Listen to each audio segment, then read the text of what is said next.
De aquí nos vamos hasta donde se encuentra nuestra abogada previsional, que siempre nos está dando tips con respecto a distintos temas que tienen que ver con los jubilados, con los adultos mayores que perciben algún tipo de beneficio del Estado tras su jubilación o su pensión, y es Florencia Marcarián. Florencia, bienvenida a Radio Con Vos nuevamente en esta lluviosa mañana aquí en Corrientes.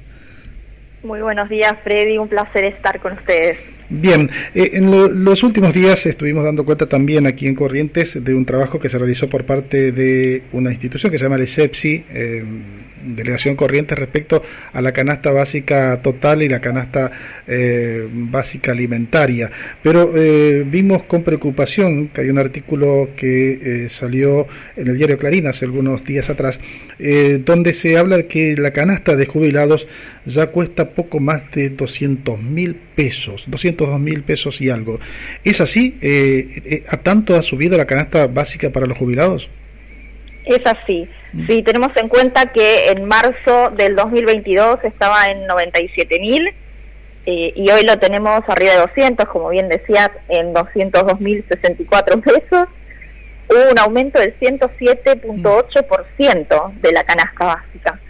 Y de los rubros que le integran, los más importantes, los que más aumentan son los de alimentos, vivienda y medicación e insumos de farmacia, por supuesto, porque estamos hablando de nuestros adultos mayores, de los jubilados, los pensionados, que como sabemos están en una situación de vulnerabilidad y bueno, justamente estos son los rubros que más demandan. Sí, teniendo en cuenta de que en la mayoría de los casos nuestros jubilados nacionales, provinciales e inclusive municipales del Estado, más que nada, ¿no? Tienen de organismos del Estado, son los que menor percepción tienen, ¿no? Están por lo general debajo de la línea incluso de indigencia, pero llegar a este nivel de 200.000 pesos sin duda es que los deja mucho más que la indigencia. Por supuesto, si tenemos en cuenta que el haber mínimo hoy sin el bono son 58.665, entonces, bueno, la verdad es que están cobrando un tercio de lo que se necesita para poder vivir bien con lo básico, ¿no? Esto, alimentos, vivienda, medicación, lo más necesario. Sí. No solamente, quería agregar que no solamente tenemos a la gente que cobra la mínima, sino tenemos también la gente que cobra la PUAM, que sí, no llegan a los 47.000 pesos. Sí, sí, y a esto tenemos los pensionados, aquellos que tienen una pensión derivada, ¿no? También tienen mucho menos ingresos todavía que un jubilado, ponerle un jubilado nacional que haya hecho un muy buen rendimiento de su jubilación, aún así no le alcanza, porque claro, 200.000 pesos es básico, podemos decir de piso. Son muy pocos los jubilados que superen ese monto, ¿no? Podríamos decir que se trata de personas privilegiadas que han tenido la bendición seguramente de contar con buenos aportes, buenos sueldos, que se les han hecho de forma regular. Sí, sí, me viene nomás al recuerdo algún jubilado por allí, no sé, algún piloto, por ejemplo, uno de esos, algún jubilado bancario, que quizás por ahí, bueno, tienen jubilaciones un poco más elevadas, algún jerárquico de ferroviarios antiguos, pero ya muy pocos quedan, pero muy pocos superan esa cifra de 200.000 pesos. Sí, además, es cierto que desde el año pasado tenemos este refuerzo previsional, que son los bonos que se vienen otorgando, pero se aplica a quienes cobran un haber mínimo o hasta 2 haberes mínimos. Y aquel que cobra apenas un poquito por arriba de esa cifra de 2 haberes mínimos, se quedó sin ese refuerzo previsional, sin esa ayuda. Entonces, también se ve perjudicado, porque si el tope son estos 2 haberes mínimos, porque no alcanza, el que cobra un poquito más, el que cobra 130, tampoco llega a cubrir esa canasta básica. Y la verdad es que los aumentos de las jubilaciones y las pensiones por la fórmula de movilidad siempre van quedando por debajo del aumento de la inflación. Sí, bueno, hablemos de ese tema precisamente, el tema de inflación, cómo esto va carcomiendo los salarios, ¿no? Cómo de los jubilados, cómo los va, digamos que es una devaluación sobre la devaluación. Así es, aparte vemos cómo los alimentos, ¿no? Hablamos de lo más básico, los alimentos tienen un aumento exponencial. Ni hablar del tema vivienda, ¿no? De aquel que tenga que alquilar, pagar expensas. Sí. Y generalmente lo que manifiestan los jubilados, los pensionados, es la dificultad para poder acceder a los medicamentos. Más que lo demás, se refieren a esto, ¿no? Cómo cuesta poder llegar a comprar un medicamento, que quizás tienen descuentos, pero tampoco pueden acceder. Sí, en este sistema que tenemos en nuestro país, una suerte de sistema de reparto, ¿no? Que es el sistema con el cual nos jubilamos todos, prácticamente, nos jubilaremos quizás. ¿Hay otra opción hoy en día que puedan? En su momento se buscó el sistema de capitalización, que bueno, era a través de la RT, no funcionó, el sistema no se pudo aplicar como debió haber sido en la Argentina, cayó este sistema, volvimos a todos al de reparto. ¿Cuáles son los sistemas que más se practican en el mundo como para que podamos decir, bueno, por aquí podemos empezar a darle un poquito de solución a este tema de que el sueldo del jubilado termine siendo, como lo vemos, una miseria, no termine siendo una miseria? La verdad es que habría que comenzar a implementar políticas públicas, políticas relacionadas a lo laboral, ¿verdad? Que es lo más problemático, porque cuando la persona se va a jubilar, lo que sucede en nuestro país es que se encuentra con que quizás trabajó un montón de años en relación de dependencia y cuando llega el momento de jubilarse se da cuenta que no le aportaron, que esos años no existen, claro, que en realidad no lo tenían registrado. Entonces hay un problema de base que hay que solucionar, que tiene que ver con esto de las políticas laborales. Sí. Pero además este régimen de reparto es beneficioso si tenemos en cuenta que el régimen de capitalización fue un fracaso. De hecho, hay gente que por las AFJP hoy cobra 11.000 pesos por mes, o sea, no alcanzan los 58.000 pesos, no alcanza con el bono tampoco, menos aquella gente que está cobrando por la AFJP, que bueno, tienen la posibilidad de convertirlo, bueno, es todo un trámite que hay que hacer para poder cobrar la mínima por ANSES.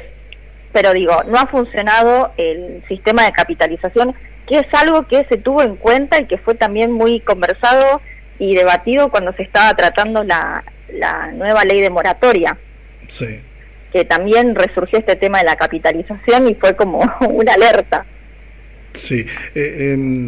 Florencia, hay otra cuestión que tiene que ver también con esto de el financiamiento de las cajas previsionales, ¿no? Empezando por el ANSES, que termina siendo la caja, las joyas de la abuela, si se quiere, cuando se trata de bancar, por así decirlo, un proyecto político, y que de alguna manera sigue siendo, es como ir gastando a futuro la vida de la gente, porque de eso se trata. La última especificación que se hizo de los fondos del ANSES realmente los pone a las cajas en una suerte de alerta roja, ¿no?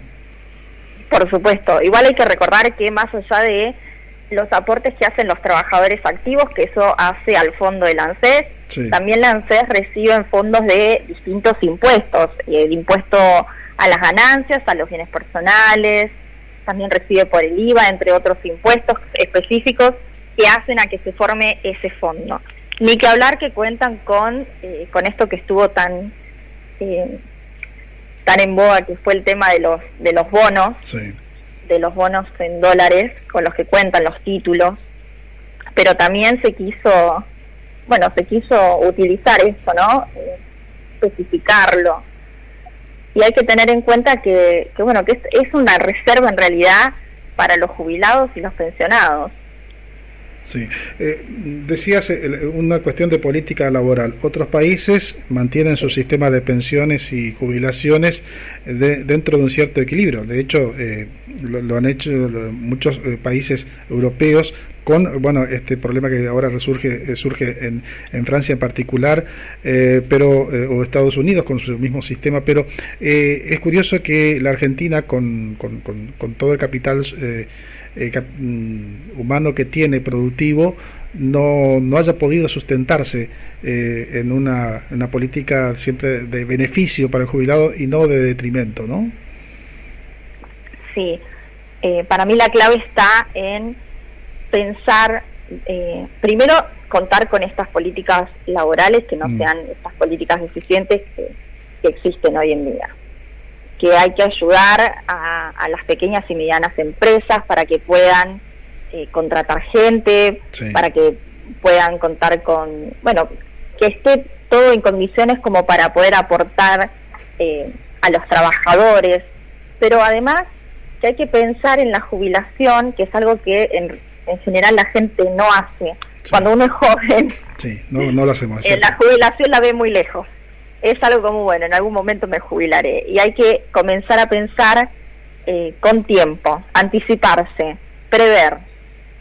Sí, desde el mismo momento en que se inicia la vida laboral, ya ir pensando del pequeño aporte, en que sea, aún con el monotributista, ¿no? Ir Por pensando supuesto.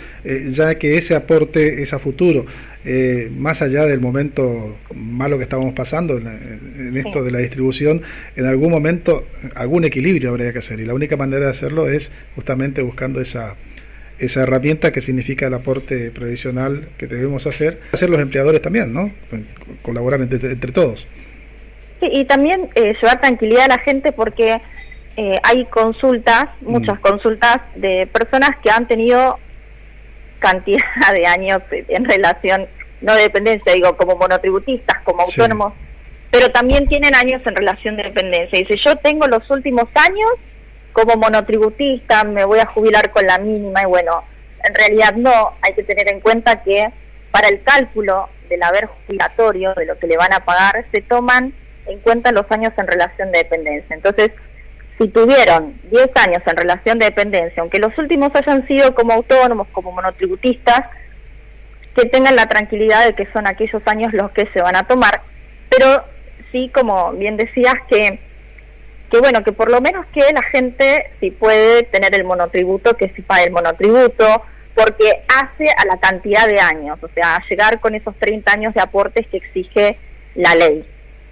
Porque quizás uno tiene años en relación de dependencia, unos pocos años, pero complementa esos 30 años con el monotributo o como autónomo.